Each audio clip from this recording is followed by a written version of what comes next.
But నాకు 100% clarity లేదు. నేనేంటంటే ఎకనామిక్ టైమ్స్ పేపర్ చదువుతున్నప్పుడు నేనొక న్యూస్ చూసా.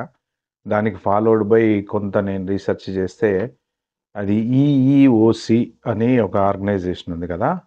ఆహ్, ఎకనామికల్లీ ఈక్వల్ ఆపర్చునిటీ కమిషన్ అని చెప్పేసి, వాళ్ళు యాక్చువల్‌గా కంపెనీస్ అందరికీ అల్టిమేటమ్ ఇచ్చారు అని చెప్పేసి నేను దాంట్లో చదివాను.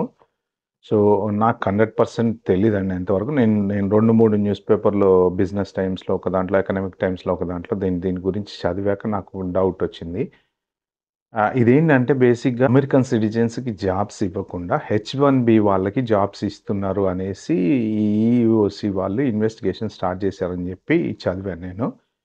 అది బేసిక్‌గా వాళ్ళేంటంటే దాన్ని డిస్క్రిమినేషన్ లాగా తీసుకున్నారనేసి ఉంది దాంట్లో. అంటే ఇంతకుముందు మొన్న రీసెంట్‌గా ఎవరో ఒక ముగ్గురు యూఎస్ వాళ్ళు ఈ మెటా మీద కేస్ గూడా ఒకటి లాసూట్ ఫైల్ చేశారు గదా!